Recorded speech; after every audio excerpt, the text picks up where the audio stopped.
19 ਮਈ 2023 ਦੀ ਸ਼ੁੱਕਰਵਾਰ ਦੀ ਸ਼ਾਮ ਨੂੰ ਆਰਬੀਆਈ ਦੇ ਹੁਕਮਾਂ ਦੇ ਹਿਸਾਬ ਨਾਲ 2000 ਦਾ ਨੋਟ ਬੰਦ ਹੋ ਗਿਆ। ਪਰ ਉਹ ਕਹਿੰਦੇ ਅਸੀਂ ਬੰਦ ਨਹੀਂ ਕੀਤਾ ਜੀ, ਇਹਨੂੰ ਬਦਲਾਉਣ ਦਾ ਸਮਾਂ ਦਿੱਤਾ।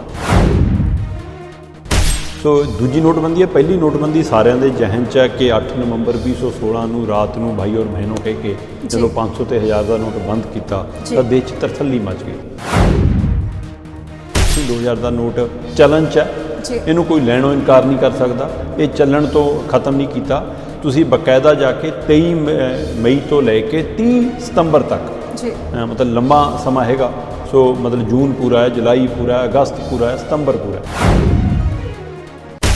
8 ਨਵੰਬਰ ਤੋਂ ਬਾਅਦ 3 ਜਾਂ 4 ਦਿਨਾਂ ਬਾਅਦ ਨਰਿੰਦਰ ਮੋਦੀ ਜੀ ਨੇ ਜਾਪਾਨ ਨੂੰ ਗਏ ਸੀ। ਜਾਪਾਨ ਗਏ ਅਤੇ ਹੁਣ ਇਸ ਵਾਰ ਆਰਬੀਆਈ ਤੋਂ ਕਹਾ ਆਪ ਨਹੀਂ ਕਿਹਾ, ਕਿਉਂਕਿ ਹੁਣ ਇਹ ਕਿਹਾ ਕਿ ਅਸੀਂ 2000 ਦਾ ਨੋਟ ਚੱਲਣ ਚੋਂ ਬਾਹਰ ਕਰ ਰਹੇ ਹਾਂ ਜੀ, ਕਿਉਂਕਿ ਜਿਹੜੇ ਕੰਮ ਲਈ ਲਿਆਂਦਾ ਸੀ ਉਹ ਖਤਮ ਹੋ ਗਿਆ।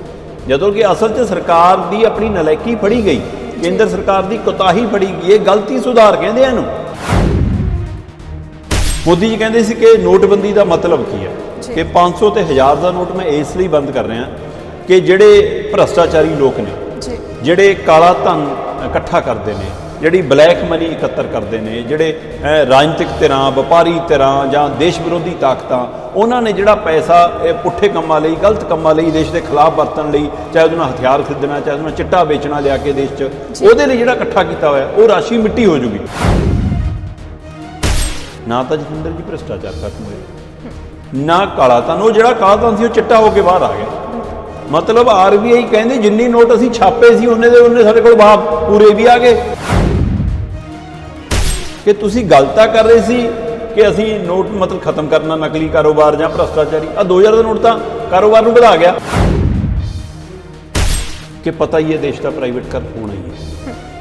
ਮਤਲਬ ਜਿਹੜੇ ਦੇਸ਼ ਅੱਗੇ ਨਾ ਮਜ਼ਾਕ ਹੁੰਦਾ ਸੀਗਾ ਕਿ ਲੈ ਰੇਲ ਗੱਡੀ ਵੀ ਕਦੇ ਪ੍ਰਾਈਵੇਟ ਹੋ ਸਕਦੀ ਹੈ, ਕੋਈ ਬੰਦਾ ਰੇਲ ਵੀ ਖਰੀਦ ਸਕਦਾ। ਸੋ ਹੁਣ ਇਹ ਸੱਚ ਹੈ ਅੱਜ ਦੀ ਤਰੀਕ 'ਚ ਕਿ ਅੱਜ ਰੇਲਵੇ ਸਟੇਸ਼ਨ ਵੀ ਪ੍ਰਾਈਵੇਟ ਨੇ, ਅੱਜ ਰੇਲ ਗੱਡੀਆਂ ਵੀ ਪ੍ਰਾਈਵੇਟ ਨੇ। ਪ੍ਰਾਈਵੇਟ ਘਰਾਣਿਆਂ ਦੇ ਰੇਲਵੇ ਸਟੇਸ਼ਨ, ਪ੍ਰਾਈਵੇਟ ਘਰਾਣਿਆਂ ਦੀਆਂ ਰੇਲ ਗੱਡੀਆਂ, ਹੈ ਨਾ। ਮਤਲਬ ਗੁਜਰਾਤ ਦੇ ਵਿੱਚ ਮਤਲਬ ਪਟੇਲ ਦੇ ਨਾਂ ਦੇ ਉੱਤੇ ਏਅਰਪੋਰਟ ਹੈ, ਤੇ ਉਹ ਪਟੇਲ ਜੀ ਦੀ ਫੋਟੋ ਵੀ ਇੰਨੀ ਕਿਤੇ ਨਾਂ ਵੀ ਇੰਨਾ। ਬਾਕੀ ਉੱਥੇ ਅਡਾਨੀ ਏਅਰਪੋਰਟ। ਸੋ ਏਅਰਪੋਰਟ ਵੀ ਅਸੀਂ ਵੇਚਤੇ, ਜਹਾਜ਼ ਵੀ ਅਸੀਂ ਵੇਚਤੇ, ਅਸੀਂ ਲੋਕਾਂ ਦੇ ਭਰੋਸੇ ਵਾਲੀ LIC ਵੀ ਵੇਚਤੀ, ਅਸੀਂ ਬਿਜਲੀ ਦਾ ਪੈਦਾਵਾਰ ਵੀ ਪ੍ਰਾਈਵੇਟ ਕਰਤੀ, ਅਸੀਂ ਬਿਜਲੀ ਦੀ ਸਪਲਾਈ ਵੀ ਪ੍ਰਾਈਵੇਟ ਕਰਨ ਜਾ ਰਹੇ ਹਾਂ। ਸੋ ਇਹਦੇ ਵਿੱਚ ਕੁਝ ਨਵਾਂ ਨਹੀਂ ਗਾ ਜੇਕਰ ਬੈਂਕ ਵੀ ਪ੍ਰਾਈਵੇਟ ਹੋ ਜਾਣਗੇ।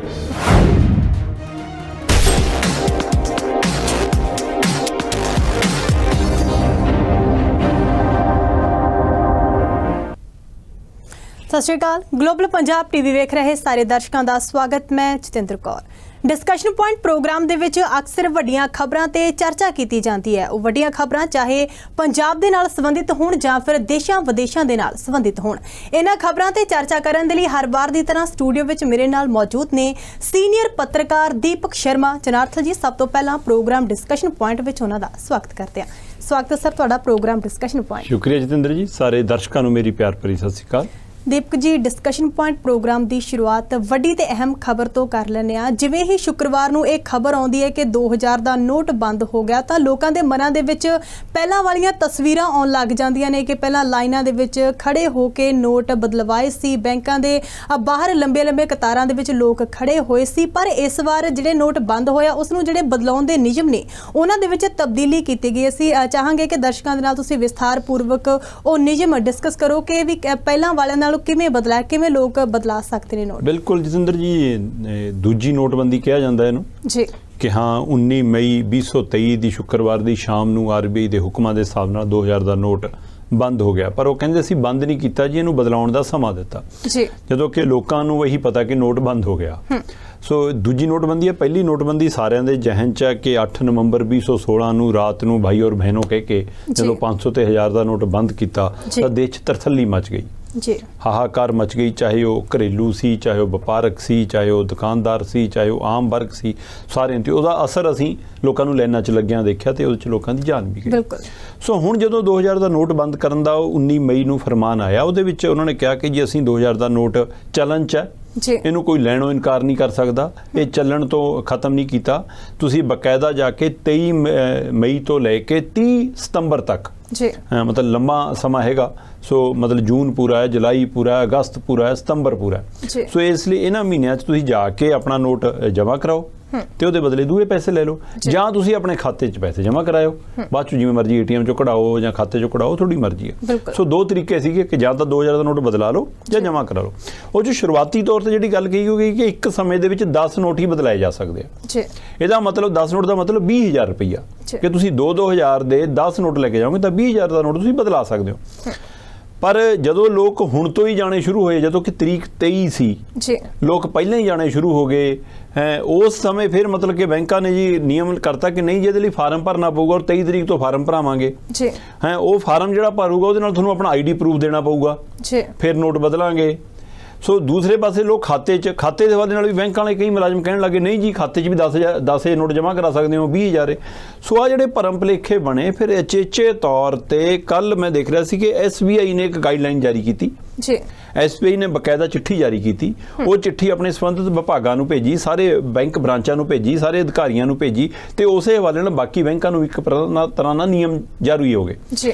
ਮਤਲਬ RBI ਦੀ ਹਦਾਇਤ ਦੇ ਹਿਸਾਬ ਨਾਲ ਜੇਕਰ ਸਮਝਣਾ ਹੋਵੇ ਜਤਿੰਦਰ ਜੀ, ਉਹਨਾਂ ਨੇ ਸਪਸ਼ਟ ਕਿਹਾ ਕਿ ਤੁਸੀਂ 2000 ਦਾ ਨੋਟ ਬੈਂਕ ਜਾ ਕੇ ਬਦਲਾ ਸਕਦੇ ਹੋ ਜਾਂ ਆਪਣੇ ਖਾਤੇ 'ਚ ਜਮ੍ਹਾਂ ਕਰਾ ਸਕਦੇ ਹੋ। ਜੇਕਰ ਤੁਸੀਂ ਨੋਟ ਬਦਲਾਉਣਾ ਹੈ, ਬਦਲਾਉਣ ਦਾ ਮਤਲਬ ਕਿ ਮੈਂ ਭਾਈ 2000 ਦਾ ਨੋਟ ਦੇਤਾ, ਮੈਨੂੰ ਇਹਦੇ ਬਦਲੇ 2000 ਪੂਰੇ ਕਰਕੇ ਦੇ ਦਿਓ, ਚਾਹੇ 500 ਦੇ ਦਿਓ, ਚਾਹੇ 100 ਦੇ ਦਿਓ, ਚਾਹੇ 200 ਦੇ ਦਿਓ, ਚਾਹੇ 10 ਵਾਲੀ ਗੱਡੀ ਦੇ ਦਿਓ, ਤੁਸੀਂ ਦੇਖਣਾ ਕਿ ਮੇਰਾ 2000 ਬਦਲ ਦਿਓ। ਉਹ ਨੋਟ ਬੈਂਕ ਨੇ ਰੱਖ ਲਿਆ, ਤੁਹਾਨੂੰ ਉਹਦੇ ਬਦਲੇ। ਹੁਣ ਉਹ ਕਹਿੰਦੇ ਕਿ ਇਦਾਂ ਬਦਲਾਉਣ ਵਾਲਾ ਇੱਕ ਬੰਦਾ ਇੱਕ ਸਮੇਂ ਦੇ ਵਿੱਚ 10 ਨੋਟ ਬਦਲਾ ਸਕਦਾ ਹੈ। ਸੋ ਇਸ ਲਈ ਇਸ ਨਿਯਮ ਨੂੰ ਬਰਕਰਾਰ ਰੱਖਦੇ ਆ, ਉਹਦੇ ਨਾਲ ਜਿਹੜੀ ਫਾਰਮ ਵਾਲੀ ਹਦਾਇਤ ਸੀ ਜਾਂ ਆਇਡੈਂਟੀ ਪ੍ਰੂਫ ਦੇਣ ਵਾਲੀ ਹਦਾਇਤ ਸੀ, ਉਹ ਖਤਮ ਕਰਤੀ ਹੈ। ਕੋਈ ਵੀ ਬੰਦਾ ਬਿਨਾਂ ਕਿਸੇ ID ਪ੍ਰੂਫ ਤੋਂ, ਬਿਨਾਂ ਕਿਸੇ ਫਾਰਮ ਭਰਿਆ ਬੈਂਕ ਦੀ ਲਾਈਨ 'ਚ ਜਾ ਕੇ ਖੜੇ ਤੇ ਆਪਣਾ ਨੋਟ ਬਦਲਾ ਲਵੇ। ਬੇਸ਼ੱਕ ਇਸ ਵਾਰ ਉਹੀਆਂ ਲਾਈਨਾਂ ਨਹੀਂ ਲੱਗਣਗੀਆਂ ਹੈ, ਬੇਸ਼ੱਕ ਉਹਦਾ ਕਾਰਨ ਵੀ ਹੈ ਕਿ ਲੋਕਾਂ ਨੂੰ ਪਹਿਲਾਂ ਤੋਂ ਹੀ ਖਦਸ਼ਾ ਸੀ, ਅੰਦਾਜ਼ਾ ਸੀ, ਕਿਉਂਕਿ 2019 ਤੋਂ ਬਾਅਦ ਨੋਟ ਛਪ ਨਹੀਂ ਰਿਹਾ ਸੀ, ਇਸ ਲਈ ਲੋਕਾਂ ਨੂੰ ਪਤਾ ਸੀ ਕਿ 2000 ਦਾ ਨੋਟ ਬੰਦ ਹੋ ਸਕਦਾ। ਹਾਂ, ਜਿਨ੍ਹਾਂ ਨੇ ਰੱਖਿਆ ਹੋਊਗਾ ਭਾਈ ਉਹ ਫਿਰ ਬਦਲਾਉਣ, ਚਾਹੇ ਰੋਣ ਚਾਹੇ ਹੱਸਣ। ਪਰ ਜਿਹੜਾ ਦੂਸਰਾ ਸੀਗਾ ਕਿ ਬੈਂਕ 'ਚ ਖਾਤੇ 'ਚ ਜਮ੍ਹਾਂ ਕਰਾਉਣ ਦਾ, ਜਤਿੰਦਰ ਜੀ ਉਹਨਾਂ ਨੇ ਕਿਹਾ ਹੀ ਕਿ 23 ਤਰੀਕ ਤੋਂ ਇਹ ਕਰਮ ਬਦਲਾਉਣ ਵਾਲਾ ਸ਼ੁਰੂ ਹੈ। ਜਮ੍ਹਾਂ ਕਰਾਉਣ ਵਾਲਾ ਤਾਂ ਕੋਈ ਮਸਲਾ ਹੀ ਨਹੀਂ। ਬਿਲਕੁਲ, ਚਾਹੇ ਤੁਸੀਂ ਅੱਜ ਕਰਾ ਲਓ ਚਾਹੇ ਕੱਲ ਕਰਾ ਲਓ। ਜੇ ਖਾਤੇ 'ਚ ਕਰਾਉਣਾ ਖਾਤੇ 'ਚ ਕਰਾਓ, ATM ਮਸ਼ੀਨ 'ਚ ਕਰਾਉਣਾ ATM ਮਸ਼ੀਨ 'ਚ ਕਰਾਓ, ਜਿੰਨੀ ਤੁਸੀਂ ਰਾਸ਼ੀ ਜਮ੍ਹਾਂ ਕਰਾ ਸਕਦੇ ਹੋ ਕਰਾਓ। ਪਰ ਇਹ ਤੁਹਾਨੂੰ ਪਤਾ ਕਿ ਤੁਹਾਡੇ ਸੇਵਿੰਗ ਖਾਤੇ 'ਚ 1 ਸਾਲ ਦੇ ਵਿੱਚ ਕਿੰਨੀ ਟਰਨ ਚੱਲਦੀ ਹੈ, ਉਹ ਤੋਂ ਵੱਧ ਪੈਸਾ ਆਇਆ, ਫਿਰ ਤੁਹਾਨੂੰ ਜਵਾਬ ਦੇਣਾ ਪੈਣਾ ਇਨਕਮ ਟੈਕਸ ਨੂੰ। ਸਵਾਲ 2000 ਦੇ ਨੋਟ ਦਾ ਨਹੀਂ ਹੈ, ਸਵਾਲ ਤੁਹਾਡੇ ਖਾਤੇ 'ਚ ਆਏ ਪੈਸੇ ਦਾ। ਕਿ ਜੇ ਤੁਸੀਂ ਕਹੋ ਕਿ ਹਰ ਸਾਲ ਮੇਰੇ ਖਾਤੇ ਦੀ ਐਵਰੇਜ ਚੱਲਦੀ ਹੈ 3 ਲੱਖ 4 ਲੱਖ, ਮੈਂ ਜੇ ਮੇਰੀ ਖਾਤੇ ਦੀ ਸੈਲਰੀ ਆਉਂਦੀ ਹੈ ਤਾਂ ਸੈਲਰੀ ਦੇ ਹਿਸਾਬ ਨਾਲ ਮੇਰੇ ਖਾਤੇ ਦੀ ਲਿਮਟ ਹੈਗੀ ਹੈ ਜੀ 2 ਲੱਖ ਹੈ। ਜੇ ਮੇਰੇ ਖਾਤੇ 'ਚ ਸੈਲਰੀ ਨਹੀਂ ਆਉਂਦੀ, ਹੋਰ ਕੰਮਾਂ ਦਾ ਤਾਂ 3-4 ਲੱਖ ਆਉਂਦਾ।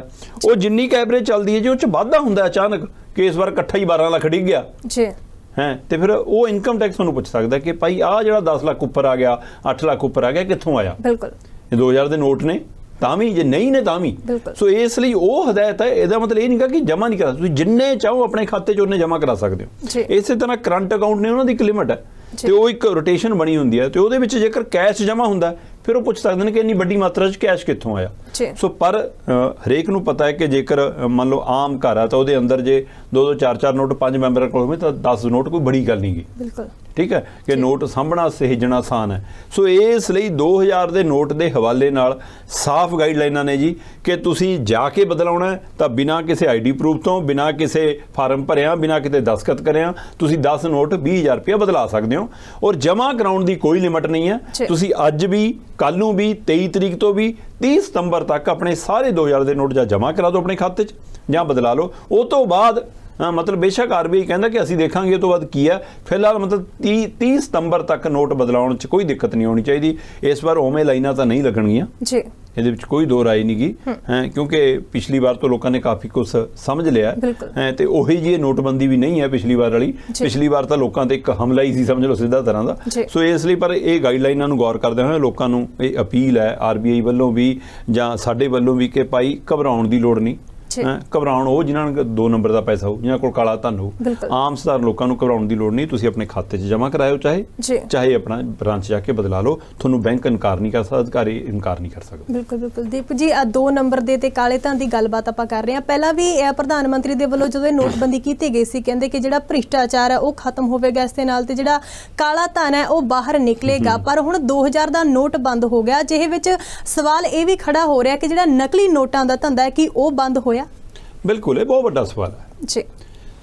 ਤੁਸੀਂ ਇਹਦਾ ਪਤਾ ਨਹੀਂ ਜਾਪਾਨੀ ਕਨੈਕਸ਼ਨ ਹੈ ਕਿ ਕੀ ਹੈ ਜੀ। 8 ਨਵੰਬਰ 2016 ਨੂੰ ਜਦੋਂ ਭਾਰਤ ਦੇ ਪ੍ਰਧਾਨ ਮੰਤਰੀ ਨਰਿੰਦਰ ਮੋਦੀ ਨੇ ਰਾਤ ਨੂੰ ਲਾਈਵ ਹੋ ਕੇ ਨੋਟ ਬੰਦ ਕਰਨ ਦਾ ਐਲਾਨ ਕੀਤਾ ਕਿ 500 ਤੇ 1000 ਦਾ ਨੋਟ ਤੁਰੰਤ ਪ੍ਰਭਾਵ ਨਾਲ ਹੁਣ ਤੋਂ ਹੀ ਖਤਮ ਕੀਤਾ ਜਾਂਦਾ ਜੀ, ਹੈ ਨਾ, ਤੇ ਤੁਸੀਂ ਇਹਨੂੰ ਬਾਅਦ ਚੋਂ ਬੈਂਕਾਂ 'ਚ ਬਦਲਾਉਣ ਦੇ ਨਿਯਮ ਆ ਗਏ, ਸਾਰਾ ਕੁਝ। ਉਸ ਸਮੇਂ 8 ਨਵੰਬਰ ਤੋਂ ਬਾਅਦ 3 ਜਾਂ 4 ਦਿਨਾਂ ਬਾਅਦ ਨਰਿੰਦਰ ਮੋਦੀ ਜੀ ਨਾ ਜਾਪਾਨ ਨੂੰ ਉੱਡ ਗਏ ਸੀ ਜੀ, ਜਾਪਾਨ ਫੇਰੀ ਤੇ। ਅਤੇ ਹੁਣ ਇਸ ਵਾਰ ਆਰਬੀਆਈ ਤੋਂ ਕਿਹਾ, ਆਪ ਨਹੀਂ ਗਿਆ ਜੀ, ਕਿਉਂਕਿ ਹੁਣ ਇਹ ਕਿਹਾ ਕਿ ਅਸੀਂ 2000 ਦਾ ਨੋਟ ਚੱਲਣ ਚੋਂ ਬਾਹਰ ਕਰ ਰਹੇ ਹਾਂ ਜੀ, ਕਿਉਂਕਿ ਜਿਹੜੇ ਕੰਮ ਲਈ ਲਿਆਂਦਾ ਸੀ ਉਹ ਖਤਮ ਹੋ ਗਿਆ।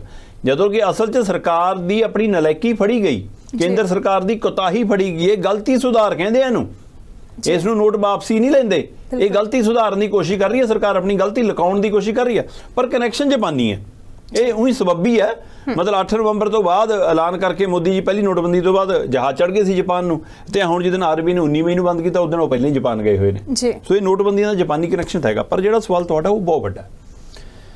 ਮੋਦੀ ਜੀ ਕਹਿੰਦੇ ਸੀ ਕਿ ਨੋਟਬੰਦੀ ਦਾ ਮਤਲਬ ਕੀ ਹੈ, ਕਿ 500 ਤੇ 1000 ਦਾ ਨੋਟ ਮੈਂ ਇਸ ਲਈ ਬੰਦ ਕਰ ਰਿਹਾ ਕਿ ਜਿਹੜੇ ਭ੍ਰਸ਼ਟਾਚਾਰੀ ਲੋਕ ਨੇ, ਜਿਹੜੇ ਕਾਲਾ ਧਨ ਇਕੱਠਾ ਕਰਦੇ ਨੇ, ਜਿਹੜੀ ਬਲੈਕ ਮਨੀ ਇਕੱਤਰ ਕਰਦੇ ਨੇ, ਜਿਹੜੇ ਰਾਜਨੀਤਿਕ ਧਿਰਾਂ, ਵਪਾਰੀ ਧਿਰਾਂ ਜਾਂ ਦੇਸ਼ ਵਿਰੋਧੀ ਤਾਕਤਾਂ, ਉਹਨਾਂ ਨੇ ਜਿਹੜਾ ਪੈਸਾ ਇਹ ਪੁੱਠੇ ਕੰਮਾਂ ਲਈ, ਗਲਤ ਕੰਮਾਂ ਲਈ, ਦੇਸ਼ ਦੇ ਖਿਲਾਫ ਵਰਤਣ ਲਈ, ਚਾਹੇ ਉਹਦੇ ਨਾਲ ਹਥਿਆਰ ਖਰੀਦਣਾ, ਚਾਹੇ ਉਹਦੇ ਨਾਲ ਚਿੱਟਾ ਵੇਚਣਾ ਲਿਆ ਕੇ ਦੇਸ਼ 'ਚ, ਉਹਦੇ ਲਈ ਜਿਹੜਾ ਇਕੱਠਾ ਕੀਤਾ ਹੋਇਆ ਉਹ ਰਾਸ਼ੀ ਮਿੱਟੀ ਹੋ ਜੂਗੀ। 500 ਦੇ ਨੋਟ ਤੇ 1000 ਦਾ ਨੋਟ ਬੰਦ ਕਰਨ ਦਾ ਮਤਲਬ ਉਹਨਾਂ ਦੇ ਉਹ ਨੋਟ ਸਾਰੇ ਡੰਮੀ ਹੋ ਗਏ, ਕਿਉਂਕਿ ਕਿਵੇਂ ਬਾਹਰ ਲਿਆ ਸਕਣਗੇ। ਇਹ ਹਵਾਲਾ ਦੇ ਕੇ ਬੰਦ ਕੀਤਾ। ਨਾਲੇ ਕਹਿੰਦੇ ਕਿ ਨਕਲੀ ਨੋਟ ਨਹੀਂ ਛਪਣਗੇ, ਅਸੀਂ ਇਹੋ ਜਿਹਾ ਨੋਟ ਲਿਆ ਰਹੇ ਹਾਂ ਕਿ ਇਹਦੇ ਨਾਲ ਨਕਲੀ ਨੋਟ ਨਹੀਂ ਛਪਣਗੇ। ਕਾਲਾ ਧਨ ਵੀ, ਹਥਿਆਰ ਵੀ, ਨਕਲੀ ਨੋਟਾਂ ਦਾ ਕਾਰੋਬਾਰ ਵੀ, ਭ੍ਰਿਸ਼ਟਾਚਾਰ ਵੀ, ਸਾਰਾ ਕੁਝ ਖਤਮ ਹੋ ਜਾਣਾ ਕਹਿੰਦੇ। ਤੇ ਬੜਾ ਗੋਗਾ ਗਾਇਆ ਸੀ। ਨਾ ਤਾਂ ਜਤਿੰਦਰ ਜੀ ਭ੍ਰਿਸ਼ਟਾਚਾਰ ਖਤਮ ਹੋਇਆ, ਨਾ ਕਾਲਾ ਧਨ। ਉਹ ਜਿਹੜਾ ਕਾਲਾ ਧਨ ਸੀ ਉਹ ਚਿੱਟਾ ਹੋ ਕੇ ਬਾਹਰ ਆ ਗਿਆ। ਮਤਲਬ ਆਰਬੀਆਈ ਕਹਿੰਦੇ ਜਿੰਨੀ ਨੋਟ ਅਸੀਂ ਛਾਪੇ ਸੀ ਉਹਨੇ ਦੇ ਉਹਨੇ ਸਾਡੇ ਕੋਲ ਪੂਰੇ ਵੀ ਆ ਗਏ, ਤੇ ਬਾਜ਼ਾਰ ਦੇ ਵਿੱਚ ਕੋਈ ਹਾਹਾਕਾਰ, ਇੰਨੀਆਂ ਕੋਈ ਕਿਤੇ ਨੋਟ ਰੁਲਦੇ, ਕਿਤੇ ਗਿਰਦੇ, 1-2 ਘਟਨਾਵਾਂ ਆਈਆਂ, ਪਰ ਉਵੇਂ ਦਾ ਕੋਈ ਹਾਹਾਕਾਰ ਨਹੀਂ ਮਚੀ। ਫਿਰ ਸਵਾਲ ਇਹ ਹੈ ਕਿ ਕਿੱਥੇ ਗਏ ਨਕਲੀ ਨੋਟ। ਸੋ ਇਹ ਸਾਰੇ ਦੇ ਦਰਮਿਆਨ ਅਚਾਨਕ ਜਦੋਂ ਫਿਰ 2000 ਦਾ ਨੋਟ ਲਿਆਂਦਾ, ਫਿਰ ਇਹ ਨਵਾਂ ਸਵਾਲ ਖੜਾ ਹੋ ਗਿਆ ਕਿ ਤੁਸੀਂ ਗੱਲ ਤਾਂ ਕਰ ਰਹੇ ਸੀ ਕਿ ਅਸੀਂ ਨੋਟ ਮਤਲਬ ਖਤਮ ਕਰਨਾ ਨਕਲੀ ਕਾਰੋਬਾਰ ਜਾਂ ਭ੍ਰਸ਼ਟਾਚਾਰੀ। ਆ 2000 ਦਾ ਨੋਟ ਤਾਂ ਕਾਰੋਬਾਰ ਨੂੰ ਵਧਾ ਗਿਆ, ਇਹ ਭ੍ਰਸ਼ਟਾਚਾਰ ਨੂੰ ਵੀ ਵਧਾ ਗਿਆ, ਕਾਲੇ ਧਨ ਨੂੰ ਵੀ ਵਧਾ ਗਿਆ।